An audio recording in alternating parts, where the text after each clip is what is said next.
welcome back.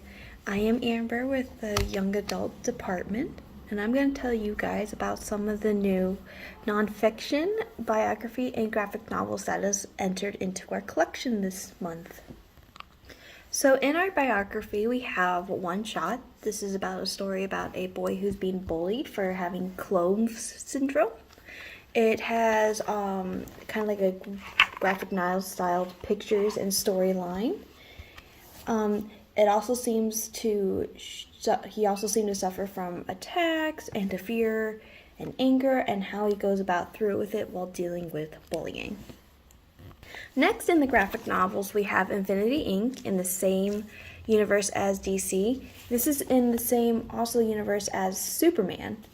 It seems like Lex Luthor was trying to make a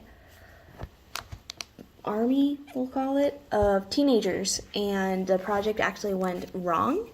And so for the ones that did survive, it is them teaming up to fight against, I guess I would call it a villain.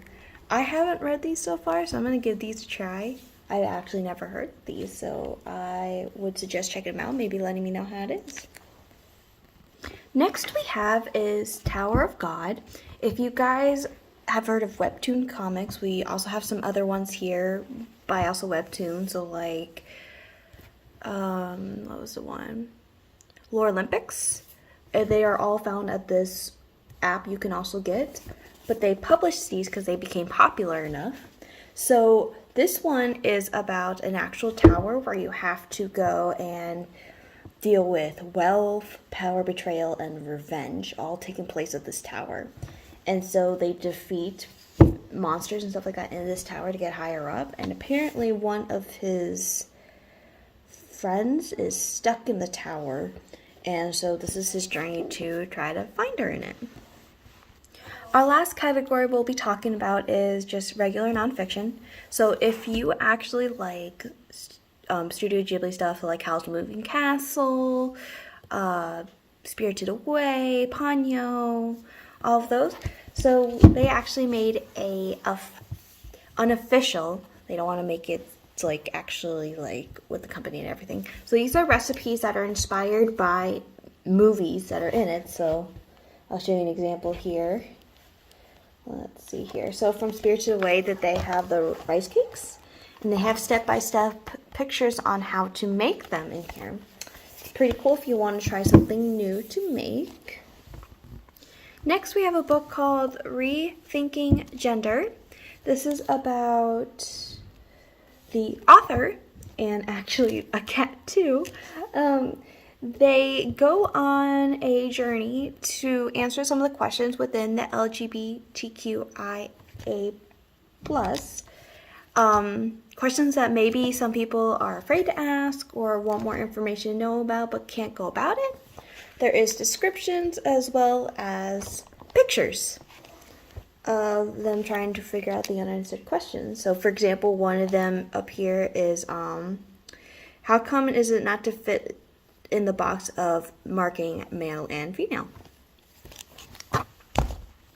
Next we have Blackbirds in the Sky. This is about a story taking place in 1921 during Tulsa, Oklahoma. If you guys have heard of the Tulsa Race Massacre, that's what this story is going to be mainly focused on. If you haven't heard of it, then maybe this is a book that you should check out and see what it's about. Next, we have Braiding Sweetgrass. This is about trying to figure out knowledge based on plants and what also we can gain from plants and what we could give back to the plants as well. So this one's really cool because it has some really pretty artwork in here. Let me see a page. It has like more accurate to the artwork, and also it has on the side here maybe some information that you maybe not know. So like Mandito, if you don't know what that is, it also has on the side here.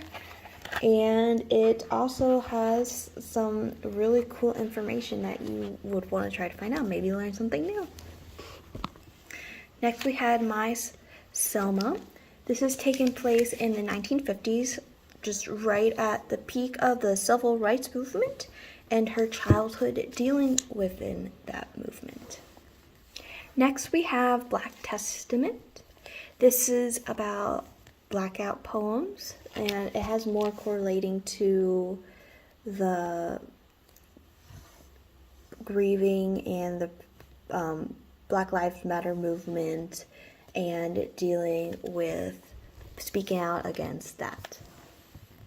Next is How to Be a Young Anti-Racist. So if you have read his other one, How to Be an Anti-Racist, this is basically for young adults. It talks about what young readers can learn about this, and also speaks more on their type of vocabulary level and helps guide through more knowledge on that topic. And lastly, we have Allies. It says a real talk about showing up, screwing up, and trying again. So these are different YA authors that talk about ways that you might need allies, whether it be for friends, whether it be for strangers, and just interacting with people in that dynamic sense. Well, thank you for joining with me, and these will also be available on our YA display in our new book section. Hope to check them out. Come and see.